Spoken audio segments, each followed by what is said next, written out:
Look at these Mississippi pink-eye purple hull peas. They are about to start blooming, and I can't wait. Here in the South, we like to eat them green.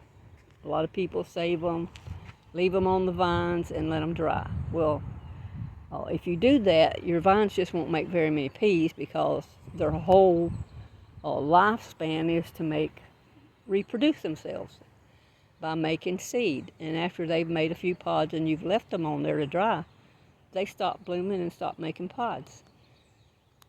But we like to eat them in the South, green.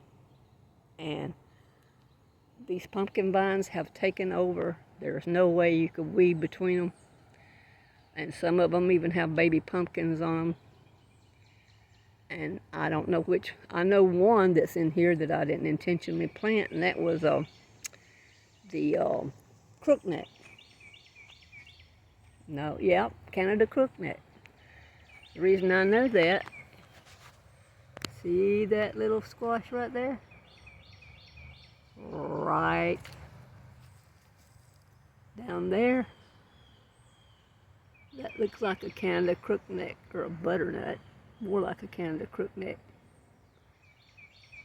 I just found that this morning. It's not as big as it looks when I pull it up close. It's tiny.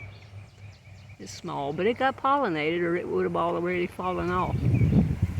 I see one there behind it that never even made it to open a bloom and to get pollination. And since I had that pickleworm problem, I took out all those cucumbers. I'm hoping the pickleworms don't attack my pumpkins and melons. I've even found one tomato with a pickleworm in it. These sunflowers should be blooming pretty quick, pretty soon. See, this one's already got a beautiful bud on top. Won't they be pretty when they open their flowers? Looks like a jungle out here. It's nice and cool today, which is very unusual. Having a heat wave up in the northeast, and here it's quite comfortable. You can stay out here for an hour, 2 hours. Finally got some zinnias blooming through all this jungle here. Somebody tell me what this flower here is.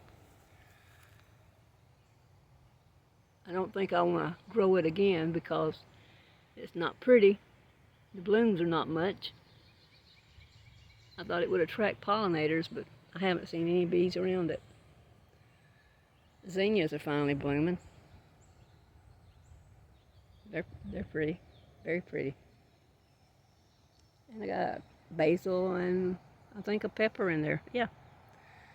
This bed needs watering. All the rest of them have been watered, and you can see the wind has broken over those tomato plants completely. I'm just leaving them because if I try to straighten them up, I'll just destroy them. They're not dead because they leaned over. They didn't completely break.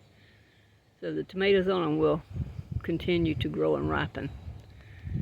And I'm glad I took those cucumber vines off because those tomato plants there, well, they were suffering from the vines being there. Now they got plenty of light and airflow, so they should do good.